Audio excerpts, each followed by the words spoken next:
Your question is the maturity value of a RD account is rupees 16,176. If the monthly installment is rupees 400 and the rate of interest is 8%, find the time period of this RD account. तो इसको समझो, देखो उसने क्या बोला है।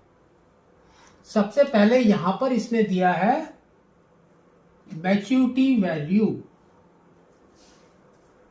तो हम चुपचाप लिख लेंगे उसको MV, maturity value, that is equal to rupees 16,176। फिर देखो आगे इसने क्या बोला है, मंथली इंस्टॉलमेंट इज रुपीज 400। यहां पर इसने दिया है 400 जो हम month wise we will deposit. तो ये आपका हो गया प्रिंसिपल। तो now P is equal to rupees 400। फिर आगे इसने दिया है रेट ऑफ इंटरेस्ट इज 8%, तो हम यहां पर लिखेंगे R 8%। अब आपको निकालना है टाइम कि कितने मंथ उसने उसको डिपॉजिट किया। तो we will take it out n means number of months, ठीक है। तो N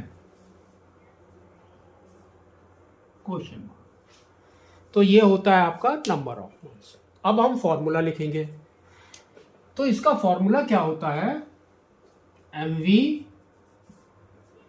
is equal to P principal, कितने महीने उसने जमा किए, that means total amount, into N, plus अभी आपका आता है इंटरेस्ट।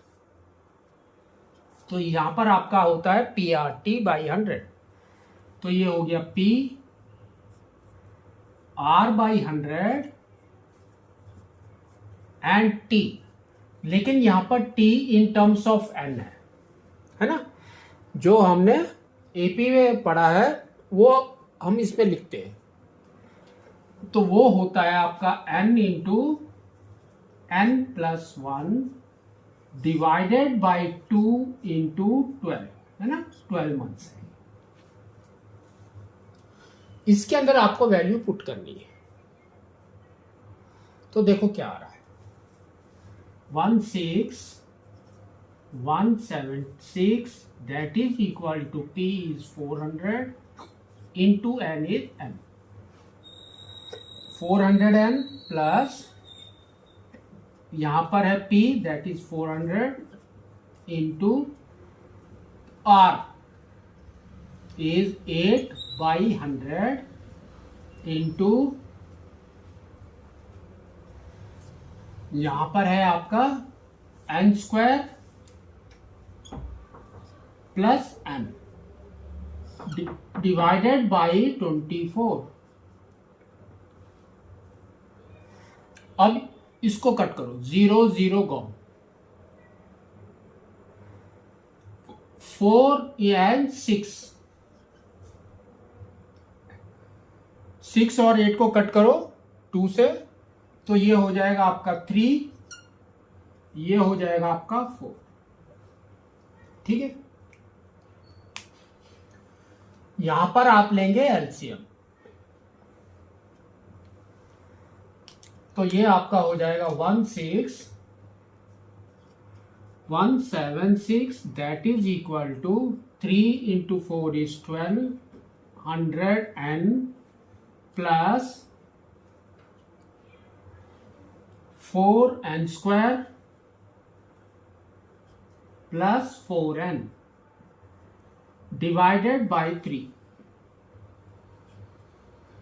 क्रॉस मल्टीप्लाई करो और इसको अरेंज भी करेंगे। पहले हम ये लिखेंगे, तो ये हो जाएगा हमारा 4N square plus 4N plus 12, 1204N,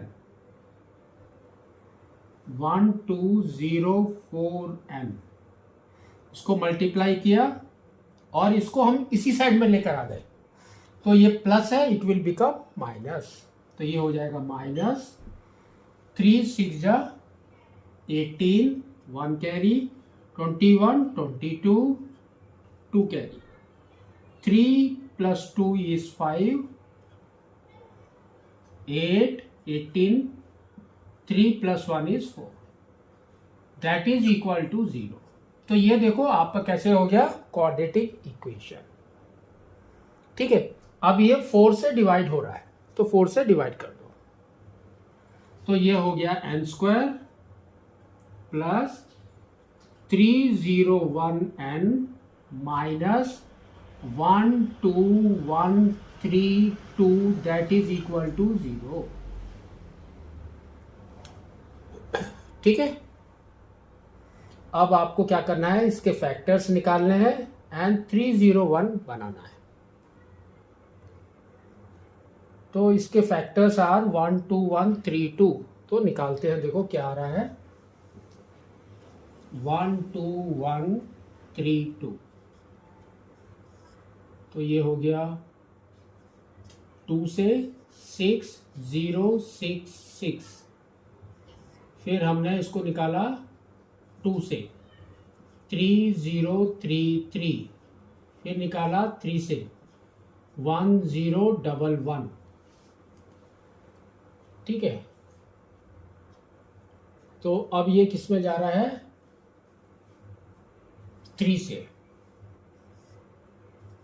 तो ये हो गया 337 और ये हो गया 9 4 36, है ना। तो 337 माइनस 36, तो इसको मिडिल टर्म स्प्लिटिंग करते हैं, तो ये आपका आएगा n² plus 337n minus 36n minus 12132, that is equal to 0। n is common, तो हमने ले लिया n plus 337, minus 36 is common, तो यहां पर हो गया n plus 337, that is equal to 0।